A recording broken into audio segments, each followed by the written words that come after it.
Assalamualaikum warahmatullahi wabarakatuh. Salam sejahtera bagi kita semua. Selamat pagi Ibu dan teman-teman. Semoga kita semua dalam keadaan sehat walafiat. Amin Allahumma amin.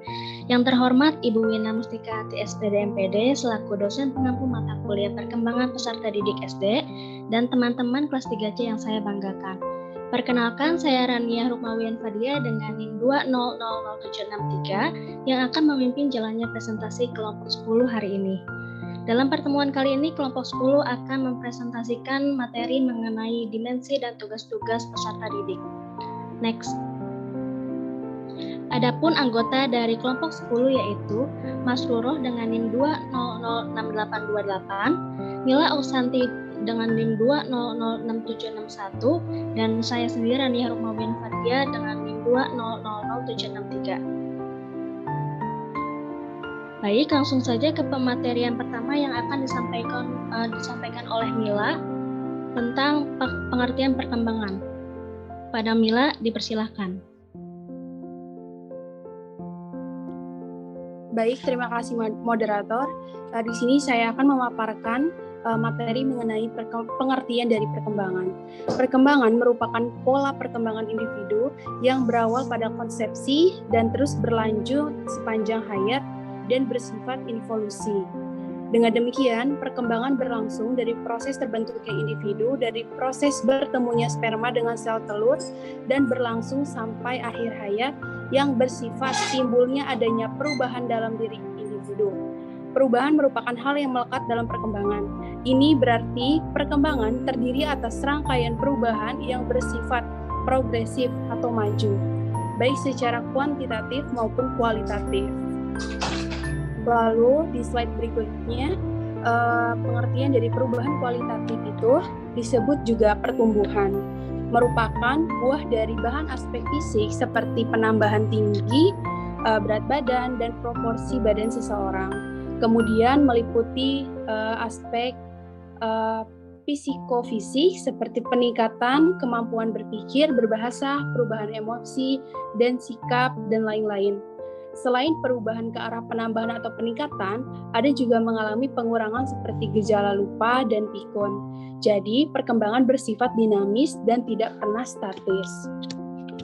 Slide berikutnya mengenai dimensi dari perkembangan peserta didik, yaitu perkembangan manusia dapat dilihat dari multidimensi, baik fisik maupun non-fisik. Perkembangan itu umumnya berlangsung secara sistematis, progresif, dan berkelanjutan. Dan untuk hal-hal yang bersifat non-fisik, bisa jadi sifat perkembangan berlangsung secara acak. Terima kasih, saya kembalikan kepada moderator. Baik, terima kasih Mila. Selanjutnya dimensi perkembangan peserta didik yang akan saya sampaikan. Yang pertama, perkembangan fisik. Perkembangan fisik individu mencakup aspek-aspek anatomis dan fisiologis. Perkembangan anatomis berupa perubahan kuantitatif pada struktur tulang, tinggi, dan berat badan, dan lain-lain. Misalnya, kontraksi otot-otot, peredaran darah, dan pernafasan, persyaratan sekresi kelenjar, dan pencernaan. Perkembangan keduanya biasanya berjalan relatif seirama. Yang kedua, perkembangan perilaku psikomotorik. Perkembangan ini menurut koordinasi fungsional antara sistem syaraf dan otot serta fungsi-fungsi psikis. Yang ketiga, perkembangan bahasa. Manusia memiliki potensi dasar berbahasa, tergantung pada di mana dia bermukim dan berinteraksi dengan masyarakat sekitarnya. Lalu yang keempat, perkembangan kognitif. Perkembangan kognitif sama dengan perkembangan kapasitas nalar otak atau inteligensi. Dan perkembangan inteligensi berlangsung sangat pesat sampai masa remaja. Lalu yang selanjutnya perkembangan perilaku sosial. Manusia merupakan makhluk sosial, begitu pula dalam perilaku sosial tampak dalam peran yang ditampilkan, respon interpersonal yang berkaitan dengan kesukaan, kepercayaan terhadap individu lain, atau respon ekspresif. Next. Lalu selanjutnya ada perkembangan moralitas. Dalam tahap perkembangan moral ini adalah ukuran dari tinggi atau rendahnya moral seseorang berdasarkan penalaran moralnya. Lalu perkembangan bidang keagamaan.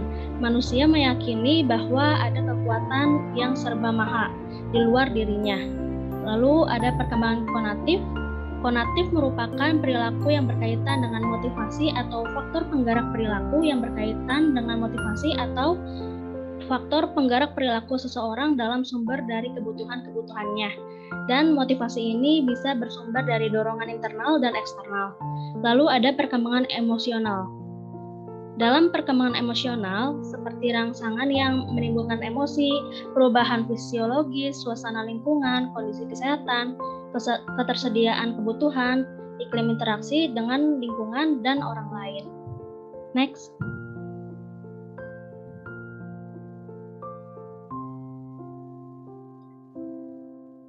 Lalu selanjutnya ada tugas-tugas perkembangan peserta didik. Tugas perkembangan atau development task menurut Robert James Haverhurst adalah tugas-tugas yang harus dipecahkan atau diselesaikan oleh setiap individu pada setiap periode perkembangannya agar supaya individu tersebut menjadi berbahagia. Menurut Hurtlock, tujuan mempelajari tugas perkembangan yaitu yang pertama, mendapat petunjuk bagi individu untuk mengetahui apa yang diharapkan masyarakat dari mereka pada periode usia-usia tertentu. Lalu yang kedua, memberikan motivasi kepada individu untuk melakukan apa yang diharapkan dari mereka oleh kelompok sosial pada usia tertentu sepanjang kehidupannya. Lalu yang ketiga, menunjukkan kepada individu tentang apa yang akan dihadapi dan tindakan apa yang diharapkan kalau sampai pada tingkat perkembangan berikutnya. Begitu pula adapun faktor yang mempengaruhi tugas perkembangan, yaitu tuntutan kebudayaan, kematangan fisik-fisik, dan kepribadian seseorang. Lalu terdapat 8 tahap perkembangan kehidupan manusia dari ia lahir hingga mati. Yang pertama, fase bayi sejak lahir sampai usia 18 bulan. Masa bayi disebut sebagai tahap sensori oral. Ya, dengan ditandai kebiasaan memasukkan segala sesuatu ke mulut. Pada fase ini, sosok ibu sangat dibutuhkan untuk proses merawat secara positif dan penuh kasih sayang, utamanya pada kontak visual dan sentuhan. Lalu yang kedua ada fase usia dini, usia 18 bulan sampai 3 tahun. Hal penting dalam fase ini adalah kontrol diri, keberanian, dan kemauan. Anak sedang belajar menguasai keterampilan untuk dirinya sendiri. Lalu yang ketiga, fase bermain, umur 3-5 tahun. Pada fase ini, anak mengalami suatu keinginan untuk meniru orang dewasa di sekitarnya dan berinisiatif menciptakan situasi bermain. Lalu yang keempat, fase sekolah umur 6-12 tahun. Pada fase ini sering disebut sebagai fase di mana manusia mampu belajar, menciptakan, dan menyelesaikan berbagai keterampilan baru dan pengetahuan. Lalu yang kelima, fase remaja, umur 12-18 tahun. Kekuatan dasar dari fase ini adalah pengabdian. Manusia di fase ini sebagian besar bergantung pada apa yang dilakukannya. Lalu yang keenam, fase dewasa muda, umur 18-35 tahun. Pada fase ini manusia memiliki kekuatan pada segi afiliasi dan cinta. Lalu yang ketujuh, fase dewasa tengah, umur 35 sampai dengan 55 atau mungkin bahkan usia 65 tahun, yang disebut fase kedewasaan. Kekuatan dasarnya adalah produksi dan perawatan. Lalu yang terakhir yaitu umur 55 atau 65 tahun hingga kematian. Dasar kekuatannya adalah kebijaksanaan. Orang mulai mempersiapkan kehidupan pada tahap dewasa tengah dan tahap terakhir dia sudah merasa nyaman. Pada fase ini orang merasakan besarnya hikmat dunia, kemudian mereorientasikan kepedulian yang mulai terpisah dengan kepentingan kehidupan duniawi, atau menerima kematian sebagai penyelesaian kehidupan. Next. Baik, selanjutnya tugas-tugas perkembangan anak sejak usia prasekolah, sekolah menengah atas akan disampaikan oleh Saudari Masluroh. Kepada Masluroh, waktu dan media dipersilakan. Baik, terima kasih moderator. Di sini saya akan menyampaikan materi mengenai tugas-tugas perkembangan anak sejak usia prasekolah sampai usia menengah atas. Pada masa usia prasekolah, yang pertama menggunakan fungsi-fungsi biologis untuk menemukan berbagai hal dalam dunianya. Yang kedua, masa belajar pada tahun pertama dalam kehidupan individu atau masa oral atau mulut, karena mulut dipandang sebagai sumber kenikmatan dan merupakan alat untuk melakukan eksplorasi dan belajar. Yang ketiga, belajar berjalan sehingga anak belajar menguasai ruang, mulai dari yang paling dekat sampai yang paling jauh. Kemudian yang keempat, pembiasaan terhadap kebersihan. Kemudian yang terakhir, perkembangan rasa keindahan. Kemudian pada masa usia sekolah dasar. Yang pertama, adanya kolerasi positif yang tinggi antara keadaan dengan prestasi.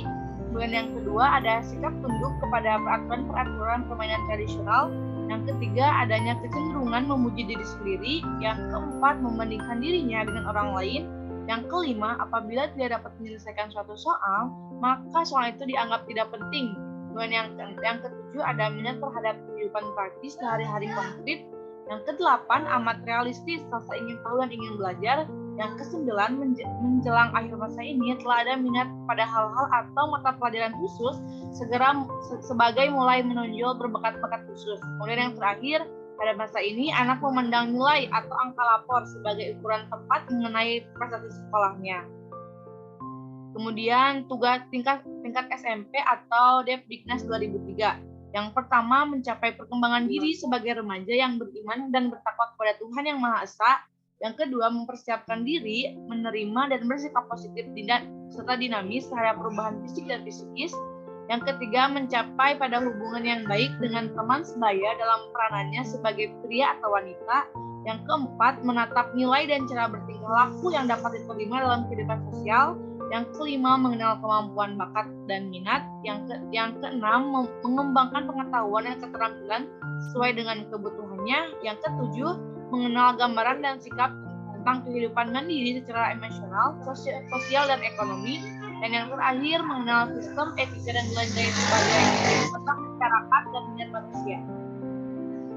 Kemudian pada tingkat SMA atau sederajat, Depdiknas 2003. Yang pertama, mencapai kematangan dalam beriman dan bertakwa kepada Tuhan Yang Maha Esa.